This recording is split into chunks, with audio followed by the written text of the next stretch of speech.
Rodolfo Ramirez. Yo, I know that. Those Reyes, right? What you know about how we bang on the West Coast? Not much, but I fucks with that Cali herb hard. You got a business partner? Hell no. I'm a solo act. You and me both.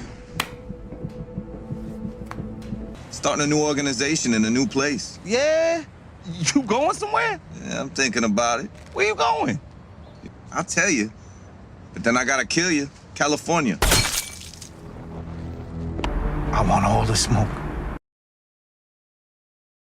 What's good YouTube, it's your boy MVT and welcome back to the What MVT Thinks channel where we talk about everything movie and TV shows related. Now in today's video I'm back with another Power video, but more importantly we're going to be speaking about Power Book 4 Force, which is Tommy Egan's spin-off. Now I'm not going to lie to you guys, Tommy is definitely one of my favorite characters out of the Power universe and I feel like his spin-off is definitely going to be the best out of all 4 spin-offs, but let me know your thoughts and opinions in the comment section below. Now in today's video we're going to be breaking down all the information that we have currently about Power Book 4 Force. We're also going to look at what characters from Power and Power Book 2 will be in Tommy's spin-off and why I think they're going to be in Tommy's spin-off, and we're also going to talk about what to expect from the show itself. Obviously we're expecting a lot more murder, drugs, sex and violence and a lot more cancelling of Christmas in Tommy fashion, but I feel like this show is definitely going to be loaded, and as I said already, I definitely think it's going to be one of the best from the spin-offs. But let me know your thoughts and opinions in the comment section below. So without wasting any more time, let's just dive straight into today's video. So filming has currently started for Power Book 4 Force. Now they're currently filming in Chicago. Now they was supposed to film in LA, so we don't know if they're currently filming in Chicago and make it look like it was filmed in LA, or if they're currently doing a few scenes in Chicago which they need. Now I will come back to that point a little while later because there is something more to add on to that. A lot of you have been asking me when is this show releasing. Now the information of when it is releasing isn't 100% concrete,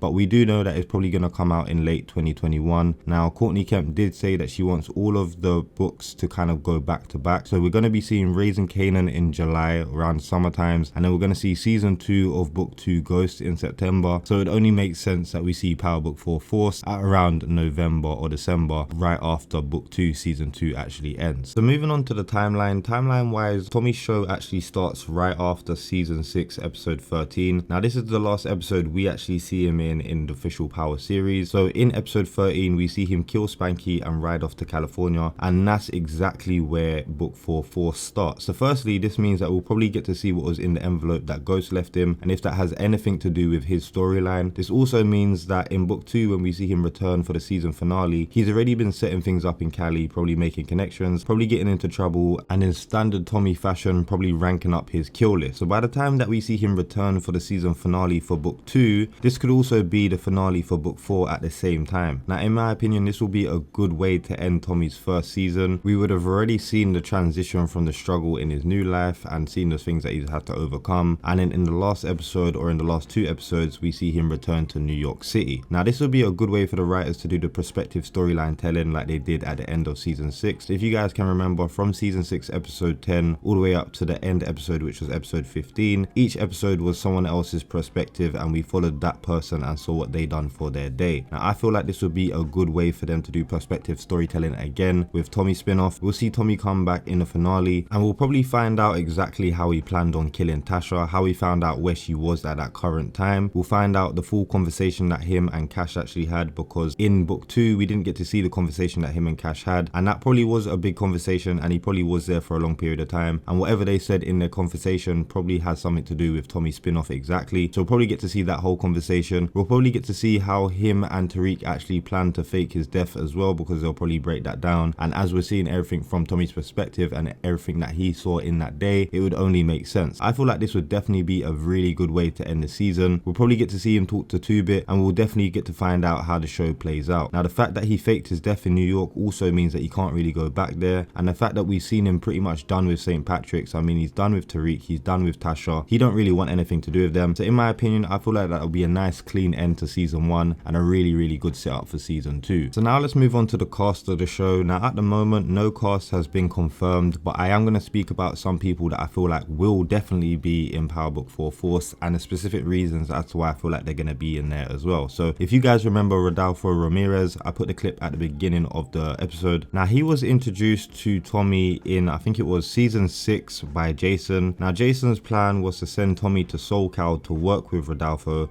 before he died. Now I definitely think that these two could become partners. They both seem like they're on the same level when it comes to status, and they both seem that they can handle a lot of weight. Also, they seem like they probably would get along just from that one little conversation that we have already seen them have. Now we're also probably going to be introduced to the Los Reyes gang as well. So the Los Reyes gang is obviously the gang that Rodolfo Ramirez is in. We're not too sure whether or not he's the leader or one of the top in the hierarchy, but I'm guessing that he probably is, and we're probably going to get to see their gang in action, what they're about, and a bit more backstory on them. Now in my opinion, I definitely think that them two would make a good connection, and I feel like this definitely would be Tommy's in LA with the drug business anyway. I mean, there's no way he can just go LA or go Chicago and just be one of the big drug bosses. He's going to need an in. He's going to need someone from that location that is already up there that can kind of bring him on to the level that they're at, and I definitely think this is where Rodolfo is going to come in handy. Now if you guys haven't noticed, Rodolfo is also well known for his role as Sucre in Prison Break, and that's definitely where I know him from, and he was definitely a fan favorite in Prison Break, so I would love to see him in Book 4 Force, and I feel like he would make a really good addition to the team. But again, let me know your thoughts and opinions in the comment section below. Now I also feel like we're going to be seeing Elisa Marie in Tommy's spin-off at some point, maybe not in season 1, but probably definitely in season 2 or season 3. Now Courtney Kemp in a live stream actually said that she wants to bring Elisa Marie's character back, as she really likes the character. Now in my opinion, I feel like this would definitely be a good storyline for Tommy. We know that Elisa Marie is very well aware that Tommy killed her father, and we'll have to see how that plays out. When she gets older, is she going to seek revenge, or is she just going to kind of let it slide? I definitely feel like this will be a really good storyline for Tommy. Now at the end of the season, we kind of saw Elisa Marie kind of understand Tommy a little bit better, in my personal opinion. They obviously didn't really have any type of relationship, but it just seemed like she kind of understood the man himself. So it'll be really interesting to see how that unfolds, but let me know your thoughts and opinions on that in the comment section below. Now I definitely think we're going to be seeing 2-Bit at some point in Tommy's spin-off. Now I'm pretty sure you guys are aware 2-Bit and Tommy never really seemed to like each other that much. It was always a business thing, but 2-Bit did tell Tommy that Spanky was the one that was snitching, and I definitely believe that 2-Bit was the one that told Tommy that Tasha's also been snitching on his name as well, and he probably told Tommy that Tasha is now out of jail, and that's why he came back at the time that he did. He could have came back at any time, but he came back right when Tasha got out of jail, like he knew that she just got released. How did he know that she got released? 2-Bit more than likely told him, and he told him that she was snitching, and he's obviously come to shut her up. So in my opinion, I definitely think we're going to be seeing 2-Bit. I feel like Tommy has some respect for 2-Bit because he knows what type of man he is. He knows that he's 100% gangster and he's for the game. So I definitely feel like he's going to make 2-Bit distro, whether that's distro for New York or distro for LA, but we're going to definitely have to see how that plays out. As I said already, I definitely think we're going to be seeing Cash in Book 4 Force. It would only make sense. We've already seen Tommy come back and have that conversation with him. We didn't really get to see what was in that conversation, so when we see Tommy come back in his own episode and his own perspective, we'll probably get to see what him and Cash had that conversation about, and if that has any relevance to the current season which we just watched of Book 4 Force. Now moving on to Tasha. So we know that Tasha at the end of Book 2 went into protective custody, thanks obviously to Tariq. He obviously knew that Tommy was coming after her and he didn't want Tommy to kill his mum, so he sent her into protective custody. We know that Tommy wants her dead for multiple reasons. He wants her dead for the death of Lakeisha, and he also wants her dead because she framed him for the murder of Ghost, which in my opinion, I probably would want her dead as well. Now I personally don't feel like he's gonna make it his personal plan to go after Tasha and try and hunt her down, but I definitely feel like if she pops up in the series at any point in time, he definitely will just kill her. I don't feel like he's gonna go out his way to do it, but if he sees her, she's 100% dead. I do definitely think Tasha will pop back up in the series at some point in time. And as for Tariq, as we know already, when Tommy comes back to New York, he's gonna see Tariq, he's gonna plan to fake his death with Tariq and all that, and then at the end of that episode, he's gonna tell Tariq that he's never gonna see him again. So I'd say after season 1 of Tommy's spin-off, we probably won't see Tariq after that for season 2, season 3 and season 4, or however many seasons there are. But I definitely feel like we're going to see Tariq in season 1, but probably not any of the other seasons. Now we'll probably see Ghost return at some point in time. You guys know that I'm a big advocate for Ghost is alive, and I would love to see Ghost return in Tommy's spin-off. However, I do feel like when Ghost does return, he will return in book 2, probably around season 4 or 5, and he will be popping up on Tariq, and that will be absolutely epic in my opinion. So that's all for the cast. As I said, none of the cast is confirmed, but just from an analysis.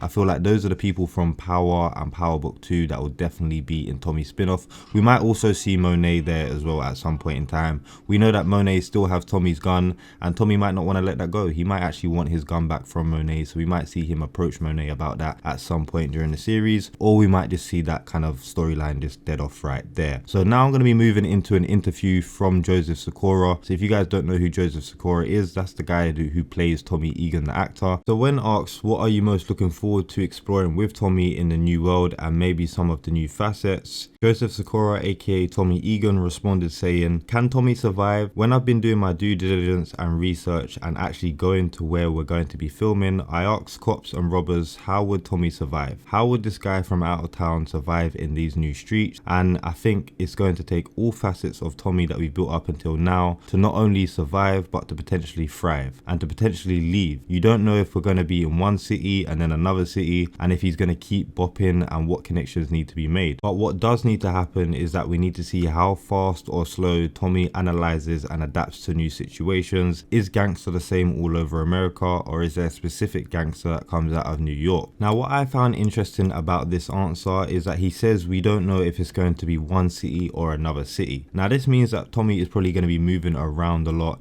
He's going to be building connections in different cities and taking us to different locations that we've probably never seen before in the Power universe. Now this is also interesting because back in season 4 episode 6, Jason actually told Tommy to meet him in Chicago, told him that he wanted him to run both coasts, but he had to do it without Ghost. Now with Jason out of the picture, this might still very well be Tommy's plan. His plan might still be to run both coasts. He might start off in Cali and then move over to Chicago later on, and as we know and as I spoke about at the beginning of this video, they're currently filming in Chicago right now. So the scenes that they're filming in Chicago might actually be for the scenes that need to be filmed in Chicago. We don't know. As I said, it might be that they're filming in Chicago and making it look like it was filmed in LA, or they might just be currently filming the scenes of Chicago that they need and then move over to LA for the rest of the filming. At the moment we don't know, but I will update you guys when we get more information here on the channel. But in conclusion, I'm gonna say that this show is gonna be 1000% lit. As I said already at the beginning, Tommy is definitely one of my favorite characters out of the Power universe. He is the ultimate gangster. He just kills everyone, and the way he kills people is absolutely crazy. He's also got a heart, and we can see that many times throughout the Power series. I just really love this character as a whole, and I definitely have high hopes for book 4 Force. Let me know your thoughts and opinions in the comment section below. Now if today's video was helpful in any shape, way or form and you guys did enjoy it, please do drop a like and consider sharing the video. Sharing the video really does help me out as it gets to a lot more people a lot faster, so that is something that you guys can do to really support me here on the channel. And as always, if you guys did like the video, please do subscribe for more, as we will have more videos on Power Book 4 Force, Power Book 3 Raising Kanan, Power Book 2 and also Ghost is Alive theories. Anyways, that's it for me. It's been your boy MVT for What MVT Thinks. I'm out. Peace.